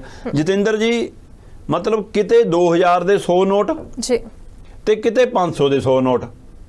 500 ਦੇ 100 ਨੋਟਾਂ ਨਾਲ 50,000 ਦੀ ਗੱਡੀ ਬਣਦੀ ਆ, ਤੇ 4 ਗੱਡੀਆਂ ਨਾਲ ਮਤਲਬ 2 ਲੱਖ ਰੁਪਇਆ ਬਣਦਾ। ਇੱਥੇ 2000 ਦੇ 100 ਨੋਟਾਂ ਨਾਲ ਅਗਲੇ ਦਾ 2 ਲੱਖ ਰੁਪਇਆ ਬਣ ਗਿਆ। ਤਾਂ ਫਿਰ ਅਗਲਾ ਕਹਿੰਦਾ ਕਿ ਉਹ ਇਕੱਠਾ ਕਰੋ। ਫਿਰ ਰਾਜਨੀਤਿਕ ਪਾਰਟੀਆਂ ਨੇ, ਕਾਰੋਬਾਰੀ ਵੱਡੇ ਕਾਰਪੋਰੇਟ ਘਰਾਣਿਆਂ ਨੇ, ਜਾਂ ਲੈਣ ਦੇਣ ਲਈ, ਜਾਂ ਸਪਾਰੀ ਲਈ, ਜਾਂ ਹਥਿਆਰਾਂ ਲਈ, ਫਿਰ ਉਹ ਪੈਸਾ ਵਰਤਿਆ ਜਾਂਦਾ। 2000 ਦਾ ਨੋਟ ਤੁਸੀਂ ਆਸਾਨ ਕਰਤਾ ਹੋਰ, ਤੇ ਉਹਦੇ ਨਾਲ ਰਿਸ਼ਵਤ ਦਾ ਰੇਟ ਵੀ ਮਹਿੰਗਾ ਹੋ ਗਿਆ, ਉਹਦੇ ਨਾਲ ਘਪਲਿਆਂ ਦਾ ਕੰਮ ਵੀ ਵੱਧ ਗਿਆ, ਉਹਦੇ ਨਾਲ ਰਾਜਨੀਤਿਕ ਪਾਰਟੀਆਂ 'ਚ ਪੈਸਾ ਇਕੱਠਾ ਹੋਣ ਦਾ ਵੀ। ਤੇ ਇਹ ਦਰ ਜਦੋਂ ਮੁੱਦਾ ਬਣਿਆ ਤਾਂ ਸਰਕਾਰ ਨੂੰ ਲੱਗਿਆ ਕਿ ਲੈ ਵੀ ਗਲਤੀ ਹੋ ਗਈ, ਕਿ ਜ਼ਰੂਰਤ ਤਾਂ ਅਸੀਂ 1000 ਦਾ ਜੇ ਬੰਦ ਕੀਤਾ 500 ਤੱਕ ਹੀ ਸੀਮਿਤ ਹੋ ਜਾਂਦੇ, ਪਰ ਤੁਸੀਂ 2000 ਦਾ ਨੋਟ। ਹੁਣ 2000 ਦਾ ਨੋਟ ਜਦੋਂ ਚੱਲਣ 'ਚ ਆਇਆ, ਜਦੋਂ ਮੈਂ ਦੇਖ ਰਿਹਾ ਸੀਗਾ ਅੰਕੜੇ ਕਿ 8 ਨਵੰਬਰ 2016 ਨੂੰ ਜਦੋਂ ਨੋਟਬੰਦੀ ਕੀਤੀ ਆ, ਹੁਣ ਉਹ ਤੋਂ 6.5 ਸਾਲ ਬਾਅਦ ਤੁਸੀਂ ਵਾਪਸ ਲਿਆ, ਤਾਂ ਇਸ ਦਰਮਿਆਨ 2000 ਦਾ ਨੋਟ ਕਿੰਨਾ ਕੁ ਛਪਿਆ? ਜਤਿੰਦਰ ਜੀ, 2016-17 ਦੇ ਵਿੱਚ ਇਹ ਨੋਟ 350 ਕਰੋੜ ਦੀ ਗਿਣਤੀ 'ਚ ਨੋਟ ਛਪਿਆ। ਮਤਲਬ ਲਗਭਗ ਮਤਲਬ ਕਿ 350 ਕਰੋੜ ਨੋਟ ਛਪੇ 2000 ਦੇ। ਫਿਰ 2017-18 'ਚ 15 ਕਰੋੜ 10 ਲੱਖ ਤੱਕ ਦੀ ਗਿਣਤੀ ਹੈ ਇਹਨਾਂ ਦੀ ਨੋਟਾਂ ਦੀ ਛਪਣ ਦੀ। ਫਿਰ ਅਗਲੇ ਸਾਲ 2018-19 'ਚ 15 ਤੋਂ ਘੱਟ ਕੇ 5 ਕਰੋੜ ਤੇ ਆ ਗਏ, ਲਗਭਗ 4 ਕਰੋੜ 70 ਲੱਖ ਨੋਟ ਛਪੇ 2018-19 'ਚ। ਪਰ 19 'ਚ ਨੋਟ ਛਪਣਾ ਬੰਦ ਹੋ ਗਿਆ। 350 ਕਰੋੜ ਪਹਿਲੇ ਸਾਲ ਛਪੇ, ਅਗਲੇ ਸਾਲ 'ਚ 15 ਕਰੋੜ ਤੇ ਆ ਗਏ, ਅਗਲੇ ਸਾਲ 5 ਕਰੋੜ 'ਚ ਆ ਗਏ, ਤੇ ਉਸੇ ਸਾਲ ਛਪਣੇ ਬੰਦ ਹੋ ਗਏ। 19 ਤੋਂ ਇਹ ਨੋਟ ਨਹੀਂ ਛਪਿਆ, 20 'ਚ ਨਹੀਂ ਛਪਿਆ, 21 'ਚ ਨਹੀਂ ਛਪਿਆ, 22 'ਚ ਨਹੀਂ ਛਪਿਆ, ਤੇ 23 'ਚ ਹੁਣ ਤੁਸੀਂ ਵਾਪਸ ਲੈ ਲਿਆ। ਹੁਣ ਤੱਕ 7 ਲੱਖ ਕਰੋੜ ਤੋਂ ਵੱਧ, 7.5 ਲੱਖ ਕਰੋੜ ਦੀ ਰਾਸ਼ੀ 2000 ਦੇ ਨੋਟਾਂ ਦੀ ਬਾਜ਼ਾਰ 'ਚ ਆਈ। ਪਰ 2018-19 ਜਦੋਂ ਛਾਪਣਾ ਬੰਦ ਕੀਤਾ ਤਾਂ ਤੁਸੀਂ ਨੋਟ ਕਰਿਓ, ATM 'ਚੋਂ ਲਗਭਗ ਨਿਕਲਣੋਂ ਹਟ ਗਿਆ ਸੀ ਇਹ ਨੋਟ। ਬੈਂਕ 'ਚ ਤੁਸੀਂ ਜਮ੍ਹਾਂ ਕਰਾਉਣ ਜਾਂਦੇ ਸੀ ਤਾਂ ਤੁਹਾਡਾ ਕੋਈ ਪੁਰਾਣਾ ਨੋਟ ਤੁਸੀਂ ਮੰਗ ਲਿਆ ਤਾਂ ਤੁਹਾਨੂੰ ਦੇ ਦੇਣਗੇ, ਨਹੀਂ ਤਾਂ ਪੁਰਾਣੇ ਨੋਟ ਉਹ ਵੀ ਬੈਂਕ ਵਾਲੇ ਸਹਿਜੀ ਜਾਂਦੇ ਸੀ, ਆਰਬੀਆਈ ਕੋਲ ਵਾਪਸ ਜਾ ਰਹੇ ਸੀ, ਨੋਟ ਮਾਰਕੀਟ 'ਚੋਂ ਚੱਕਣਾ ਸ਼ੁਰੂ ਕਰ ਲਿਆ ਸੀ। ਹੁਣ ਜੇਕਰ 2000 ਦਾ ਨੋਟ ਕਿਸੇ ਕੋਲ ਹੋਊਗਾ ਤਾਂ ਉਹ ਆਮ ਵਰਤਾਰੇ 'ਚ ਕਿਸੇ ਦੁਕਾਨਦਾਰ ਕੋਲ, ਕਿਸੇ ਪਰਿਵਾਰ ਕੋਲ 2, 4, 5, 10, 20 ਨੋਟ ਹੋਣ ਤਾਂ ਕੋਈ ਹਰਜ ਨਹੀਂ। ਪਰ ਜੇ ਕਿਸੇ ਨੇ ਰੱਖਿਆ ਹੋਊਗਾ ਤਾਂ ਇਹ ਹੋ ਸਕਦਾ ਕਿ ਕਿਸੇ ਪਾਰਟੀਆਂ ਨੇ ਇਕੱਠਾ ਕਰਕੇ ਰੱਖਿਆ ਹੋਵੇ, ਜਿਨ੍ਹਾਂ ਨੂੰ ਨਾ ਸਮਝ ਆਈ ਹੋਵੇ ਕਿ ਬੰਦ ਹੋ ਜਾਣਾ। ਜਦ ਆਮ ਲੋਕਾਂ 'ਚ ਚਰਚਾ ਸੀ ਕਿ ਭਾਈ 18-19 ਤੋਂ ਇਕੱਠਾ ਕਰ ਰਹੇ ਨੇ, ਬੰਦ ਕਰਨਗੇ। ਇਸ ਲਈ ਇਹ ਵੱਡਾ ਸਵਾਲ ਉੱਥੇ ਦਾ ਉੱਥੇ ਹੀ ਖੜਾ ਕਿ ਭਾਈ ਤੁਸੀਂ ਇਹ ਚੋਣਾਂ ਲਈ ਵਰਤਣਾ ਸੀ, ਤੁਸੀਂ ਰਾਜਨੀਤਿਕ ਤੌਰ ਲਈ ਵਰਤਣਾ ਸੀ, ਤੁਸੀਂ ਕਿਸੇ ਕਾਰਪੋਰੇਟ ਘਰਾਣਿਆਂ ਨੂੰ ਫਾਇਦਾ ਦੇਣਾ ਸੀ, ਕਿਉਂ ਲਿਆਂਦਾ 2000 ਦਾ ਨੋਟ? ਤੇ ਹੁਣ ਕਿਸੇ ਨੂੰ ਨੁਕਸਾਨ ਪਹੁੰਚਾਉਣਾ। ਹੁਣ ਲੱਗਦਾ ਕਿ ਜਿਹੜੀਆਂ ਪਾਰਟੀਆਂ ਨੇ ਇਕੱਠਾ ਕੀਤਾ ਉਹਨਾਂ ਦਾ ਮਿੱਟੀ ਹੋ ਜਾਣਾ, ਜਾਂ ਇਹ ਕੋਈ ਆਪਣਾ ਸੈੱਟ ਕਰ ਲਿਆ। ਕਿਹਨੂੰ ਬਚਾਇਆ, ਕਿਹਨੂੰ ਮਰਾਇਆ, ਵੱਡਾ ਸਵਾਲ ਖੜਾ ਹੈ। ਕਿਉਂਕਿ ਜਦੋਂ 2000 ਦਾ ਨੋਟ ਲਿਆਂਦਾ, ਹੁਣ ਵਾਪਸ ਲੈਣ ਲੱਗੇ, ਕਹਿੰਦੇ ਜੀ ਉਸ ਸਮੇਂ ਇੱਕਦਮ ਬਾਜ਼ਾਰ 'ਚ ਨੋਟ ਦੀ ਕਮੀ ਹੋ ਗਈ ਸੀ ਤੇ ਇਸ ਲਈ ਅਸੀਂ 2000 ਦੇ ਨੋਟ ਛਾਪੇ ਕਿ ਤਾਂ ਕਿ ਕਰੰਸੀ ਪੂਰੀ ਕਰ ਦਈਏ। ਭਾਈ ਨੋਟ ਛਾਪਣ ਦੇ ਵੀ ਤਾਂ ਖਰਚਾ ਆਇਆ, ਪੈਸਾ ਤਾਂ ਲੱਗਿਆ, ਤੇ ਹੁਣ ਫਿਰ ਨਵੇਂ ਨੋਟ ਛਾਪੋਗੇ ਤੇ ਮਹੀਨਾ ਹੋਰ ਔਖੇ ਹੋ ਲੈਂਦੀ ਦੇਸ਼ ਦੀ ਜਨਤਾ। ਇੱਕੋ ਵਾਰ ਉਹੀ ਨੋਟ ਲਿਆਉਂਦੇ ਜਿਹੜਾ ਚਲਾਉਣਾ ਸੀ। ਮਤਲਬ ਕਹਿੰਦੇ ਜੀ ਇਹ ਨਕਲੀ ਨੋਟ ਨਹੀਂ ਹੋਣਗੇ ਇਹਦੇ ਨਾਲ। ਇੱਥੋਂ ਤੱਕ ਕਿ ਇੰਨੀ ਮਤਲਬ ਕਿ ਚਮਚਾਗਿਰੀ ਤੱਕ ਗਏ ਸਾਡੇ ਕੋਈ ਚੈਨਲ। ਇੱਕੋ ਐਂਕਰ ਬੀਬੀ ਤਾਂ ਕਹਿੰਦੀ ਇਹ 'ਚ ਚਿੱਪ ਲੱਗੀ ਹੋਈ ਆ। ਹੁਣ ਲੋਕ ਮਜ਼ਾਕ ਉਡਾਉਂਦੇ, ਕਹਿੰਦੇ ਚਿੱਪ ਵਾਪਸ ਕੱਢ ਲਈਏ ਪਹਿਲਾਂ, ਜਮ੍ਹਾਂ ਕਰਾਉਣ ਤੋਂ ਪਹਿਲਾਂ। ਸੋ ਇਸ ਲਈ ਇਹੋ ਜਿਹਾ ਕੁਝ ਭੰਡੀ ਪ੍ਰਚਾਰ ਕੀਤਾ। ਸਵਾਲ ਇਹ ਸੀ ਕਿ ਤੁਸੀਂ ਜਿਹੜਾ ਖਰਚਾ ਕੀਤਾ ਉਹਦੀ ਬਜਾਏ ਉਹੀ ਨੋਟ 500 ਦਾ ਨੋਟ ਹੋਰ ਛਾਪ ਲੈਂਦੇ। ਤੇ ਦੂਸਰੀ ਗੱਲ, ਜਿਹੜੇ ਕਹਿੰਦੇ ਸੀ ਨਕਲੀ ਨੋਟ ਨਹੀਂ ਬਣਗੇ, ਨਕਲੀ ਨੋਟ ਤਾਂ ਨਕਲੀ ਨੋਟ ਵੀ ਬਣੇ। ਹੋਰ ਛੱਡੋ, ਇਹਨਾਂ ਦਾ ਰੰਗ 2 ਮਹੀਨਿਆਂ 'ਚ ਉਤਰ ਜਾਂਦਾ, ਮਿਆਦ ਵੀ ਨਹੀਂ ਨੋਟ ਦੀ ਕੋਈ। ਮਤਲਬ ਰੰਗ ਇੰਨਾ ਉਤਰਦਾ, ਕੱਪੜੇ ਜੇਬ 'ਚ ਪਾਉਣੇ ਲੋਕਾਂ ਨੂੰ ਔਖੇ ਨਹੀਂ। ਸੋ ਇਸ ਲਈ ਸਾਰੇ ਸਵਾਲ ਖੜੇ ਹੋ ਗਏ ਕਿ ਇਹਦੇ ਪਿੱਛੇ ਵੀ ਕੋਈ ਘਪਲਾ ਤਾਂ ਨਹੀਂ। ਸੋ ਹੁਣ ਇਹ 2000 ਦਾ ਨੋਟ ਵਾਪਸ ਲੈ ਕੇ 6.5 ਸਾਲ ਬਾਅਦ RBI ਤਾਂ ਇਹ ਕਹਿ ਰਹੀ ਹੈ ਕਿ ਅਸੀਂ ਜਿੰਨੇ ਨੋਟ ਬਾਜ਼ਾਰ 'ਚ ਤਾਰਨੇ ਸੀ ਉਹ ਤਾਰਨ ਤੋਂ ਬਾਅਦ ਸਰਕਲ ਪੂਰਾ ਹੋ ਗਿਆ। ਬਾਜ਼ਾਰ 'ਚ 500 ਦੇ ਨੋਟ, 100 ਦੇ ਨੋਟਾਂ ਨਾਲ ਜਿੰਨਾ ਮਾਰਕੀਟ 'ਚ ਪੈਸਾ ਘੁੰਮਣਾ ਸੀ ਉਹ ਘੁੰਮ ਗਿਆ। ਇਸ ਲਈ ਅਸੀਂ ਹੌਲੀ ਹੌਲੀ 2000 ਦਾ ਨੋਟ ਹੁਣ ਹਟਾ ਰਹੇ ਹਾਂ। ਇਸ ਕਵਾਇਦ ਦੇ ਵਿੱਚ ਲੋਕਾਂ ਨੂੰ ਘਬਰਾਉਣ ਦੀ ਲੋੜ ਨਹੀਂ। RBI ਦੀ ਹਦਾਇਤ ਸਮਝ ਆਉਂਦੀ ਆ ਹੈ, ਪਰ ਇਹਦੇ ਪਿੱਛੇ ਸਰਕਾਰੀ ਮਨਸ਼ਾ ਉਹ ਅਜੇ ਵੀ ਸਵਾਲਾਂ ਦੇ ਘੇੜੇ 'ਚ ਹੈ ਕਿ ਜਿਹੜਾ ਤੁਸੀਂ ਵਾਅਦਾ ਕਰਕੇ ਕਿਹਾ ਸੀਗਾ ਕਿ ਭ੍ਰਸ਼ਟਾਚਾਰ, ਨਕਲੀ ਕਾਰੋਬਾਰ, ਕਾਲਾ ਧੰਦਾ, ਹਥਿਆਰ ਤੇ ਚਿੱਟੇ ਦੇ ਕਾਰੋਬਾਰ, ਉਹਨਾਂ ਸਾਰਿਆਂ ਤੇ ਰੋਕ ਲੱਗੂਗੀ। ਉਹ ਰੋਕ ਨਹੀਂ ਲੱਗੀ ਤੇ ਉਹੀ ਗੱਲ ਤੁਸੀਂ ਹੁਣ ਕਹਿ ਰਹੇ ਹੋ ਕਿ ਬਾਜੀ ਬਾਦ 2000 ਦਾ ਨੋਟ ਵਾਪਸ ਲੈ ਕੇ ਹੁਣ ਭ੍ਰਸ਼ਟਾਚਾਰੀ ਖਤਮ ਹੋ ਜੂਗੀ ਇਹਦੇ ਨਾਲ, ਕਿ ਬੜਾ ਨੋਟ ਵਾਪਸ ਲੈ ਲਿਆ, ਫਿਰ ਲਿਆਂਦਾ ਕਿਉਂ ਸੀ ਭਾਈ? ਸੋ ਇਹ ਸਵਾਲ ਜਿਉਂ ਦਾ ਤਿਉਂ ਖੜਾ। ਇਹ ਸਰਕਾਰ ਆਪਣੀ ਗਲਤੀ ਦੁਰਸਤ ਕਰ ਰਹੀ ਹੈ, ਗਲਤੀ ਸੁਧਾਰਨ ਦੀ ਕੋਸ਼ਿਸ਼ ਕਰ ਰਹੀ ਹੈ। ਇਹ ਵੱਡੀ ਕੋਤਾਹੀ ਸੀ 2000 ਦਾ ਨੋਟ ਲਿਆ। ਬਿਲਕੁਲ। ਤਾਂ ਦੀਪ ਜੀ, ਸਵਾਲ ਲੋਕਾਂ ਦੇ ਮਨਾਂ ਦੇ ਵਿੱਚ ਇਹ ਵੀ ਖੜੇ ਹੋ ਰਹੇ ਨੇ ਕਿਉਂਕਿ 2000 ਦਾ ਨੋਟ ਬੰਦ ਹੋਇਆ, ਤੁਸੀਂ ਵਿਸਥਾਰਪੂਰਵਕ ਚਰਚਾ ਵੀ ਇਸ ਤੇ ਕਰ ਰਹੇ ਹੋ। ਕਹਿੰਦੇ ਜਤਿੰਦਰ ਜੀ, ਤੁਸੀਂ ਇਹ ਅੰਦਾਜ਼ਾ ਲਾਓ ਕਿ 2000 ਦਾ ਨੋਟ ਬੰਦ ਹੋਣ ਦੇ ਨਾਲ ਹਜੇ ਵੀ ਗੁਜਰਾਤ ਚਰਚਾ 'ਚ ਹੈ ਜੀ। ਜਿਸ ਦਿਨ ਨੋਟ ਬੰਦ ਹੋਇਆ, ਗੁਜਰਾਤ ਦੇ ਪੈਟਰੋਲ ਪੰਪ ਵਾਲਿਆਂ ਦਾ ਦੱਸਣਾ ਜੀ ਕਿ ਭਾਈ ਸਾਡੇ ਕੋਲ ਪੂਰੇ ਦਿਨ ਦੇ ਵਿੱਚ ਵੀ 100 ਨੋਟ ਨਹੀਂ ਹੁੰਦੇ ਸੀ ਇਕੱਠੇ 2000 ਦੇ, ਤੇ ਹੁਣ ਇੱਕ ਦਿਨ ਦੇ ਵਿੱਚ 3-3 4-4 ਗੱਡੀਆਂ 2000 ਦੇ ਨੋਟਾਂ ਦੀਆਂ ਇਕੱਠੀਆਂ ਹੋ rਹੀਆਂ। ਮਤਲਬ ਕਿਤੇ ਪਹਿਲਾਂ 2 ਲੱਖ ਵੀ ਨਹੀਂ ਆਉਂਦਾ ਸੀ, ਕਿਤੇ ਹੁਣ 8-10 ਲੱਖ ਰੁਪਇਆ ਆ ਰਿਹਾ ਜਿੱਦਾਂ ਦਾ ਸ਼ੁੱਕਰਵਾਰ ਤੋਂ ਲੈ ਕੇ ਹੁਣ ਤੱਕ। ਹੋਰ ਛੱਡੋ, ਜਦੋਂ ਪਿਛਲੀ ਵਾਰ ਨੋਟਬੰਦੀ ਹੋਈ ਸੀ ਤਦ ਵੀ ਜਿਹੜਾ ਸਰਾਫਾ ਬਾਜ਼ਾਰ ਹੈ ਨਾ, ਉਹਨੇ ਬਹੁਤ ਕਮਾਈ ਕੀਤੀ। ਉਸੇ ਤਰ੍ਹਾਂ ਹੁਣ ਫਿਰ ਗੁਜਰਾਤ ਤੋਂ ਖਬਰ ਆ ਰਹੀ ਹੈ ਕਿ ਜਿਹੜੀ ਚਾਂਦੀ 74,000-75,000 ਰੁਪਏ ਕਿਲੋ ਹੈ, ਉਹ 2000 ਦੇ ਨੋਟਾਂ ਨਾਲ 80,000 ਰੁਪਏ ਦੇ ਭਾਅ ਨੂੰ ਵਿਕ ਰਹੀ ਆ। ਵਪਾਰੀ ਕਹਿੰਦੇ ਆਉਣ ਦੇ, ਕੋਈ ਨਾ, ਸਾਨੂੰ ਪਤਾ ਕਿਵੇਂ ਬਦਲਾਉਣਾ, ਸਾਡਾ ਹੀ ਮੋਦੀ, ਸਾਡਾ ਹੀ ਗੁਜਰਾਤ। ਬਿਲਕੁਲ। ਤੇ ਇਸੇ ਤਰ੍ਹਾਂ ਉੱਥੇ ਸੋਨਾ ਜਿਹੜਾ 61,000-62,000 ਰੁਪਏ ਤੋਲਾ ਹੈ ਸੋਨਾ, ਉਹ ਉੱਥੇ 80,000 ਰੁਪਏ ਤੋਲੇ ਨੂੰ ਵਿਕਿਆ। 10 ਗ੍ਰਾਮ ਸੋਨਾ 2000 ਦੇ ਨੋਟਾਂ 'ਚ 80,000 ਦਾ ਵਿਕਿਆ। ਦੁਕਾਨਦਾਰ ਇਹ ਗੁਜਰਾਤ ਦੀਆਂ ਖਬਰਾਂ ਦੱਸ ਰਿਹਾ, ਮੈਂ ਪੰਜਾਬ ਹੋਰ ਥਾਵਾਂ ਤੋਂ ਵੀ ਮਾੜਾ ਮੋਟਾ ਪੰਪ ਤੇ ਚੱਲ ਗਿਆ, ਕਿਤੇ ਦੁਕਾਨ ਤੇ ਕੋਈ ਲੈਂਦਾ, ਕੋਈ ਡਰਦਾ ਨਹੀਂ ਲੈਂਦਾ। ਪਰ ਇੱਥੇ ਵੀ ਪੰਪ ਵਾਲੇ, ਕੱਲ ਮੈਂ ਪੁੱਛ ਰਿਹਾ ਸੀ, ਉਹ ਕਹਿੰਦੇ ਜੀ ਹਾਂ ਸਾਡੇ ਕੋਲ ਪਹਿਲਾਂ ਨਾਲੋਂ ਵੱਧ ਆਉਣ ਲੱਗ ਗਏ। ਲੋਕ ਬੈਂਕਾਂ 'ਚ ਆਪਣਾ ਪੁਰਾਣਾ ਵਿਆਜ ਜਮ੍ਹਾਂ ਕਰਾਉਣ ਜਾਣ ਲੱਗ ਗਏ, ਜਿਹਦੇ ਪੈਸੇ ਨਹੀਂ ਮੋੜਨੇ ਸੀ ਉਹਦੇ ਵੀ ਮੋੜਨ ਜਾਣ ਲੱਗ ਗਏ ਜਿਨ੍ਹਾਂ ਕੋਲ ਹੈਗਾ। ਪਰ ਮੈਂ ਗੁਜਰਾਤ ਦੀ ਪਤਾ ਕਰ ਰਿਹਾ ਸੀ, ਗੁਜਰਾਤ ਵਾਲੇ ਕਹਿੰਦੇ ਜੀ ਕਿ ਸਾਡੇ ਤਾਂ ਇੱਥੇ ਇੱਕ ਹੋਰ ਨਵਾਂ ਕੰਮ ਹੋਇਆ। ਮੈਂ ਕਿਹਾ ਜੀ ਕੀ? ਕਹਿੰਦੇ ਸਾਡੇ ਇੱਥੇ ਇਹ ਕਿ ਦੁਕਾਨ ਤੇ ਬੰਦਾ ਆਉਂਦਾ ਕਿ ਸਮਾਨ ਲੈਣਾ ਤੇ ਨੋਟ ਕੱਢਦਾ 2000 ਦਾ, ਦੁਕਾਨਦਾਰ ਕਹਿੰਦਾ ਕਿ ਸਮਾਨ ਤਾਂ ਦੇ ਦੂੰਗਾ 2000 ਦਾ, ਪਰ ਇਹ ਨੋਟ ਤਾਂ ਰੱਖੂਗਾ ਜੇ ਸਮਾਨ ਪੂਰੇ 2000 ਦਾ ਲੈਗਾ। ਐ ਨਹੀਂਗਾ ਕਿ 200 ਦਾ ਸਮਾਨ ਲੈ ਕੇ ਬਾਕੀ ਕਹੇ 1800 ਮੋੜ ਦੇ, ਜਾਂ 500 ਦਾ ਸਮਾਨ ਲੈ ਕੇ ਕਹੇ 1500। ਸੋ ਉਹਦੇ ਨਾਲ ਲੋਕ ਸਮਾਨ ਵੀ ਵੱਧ ਖਰੀਦ ਰਹੇ ਨੇ।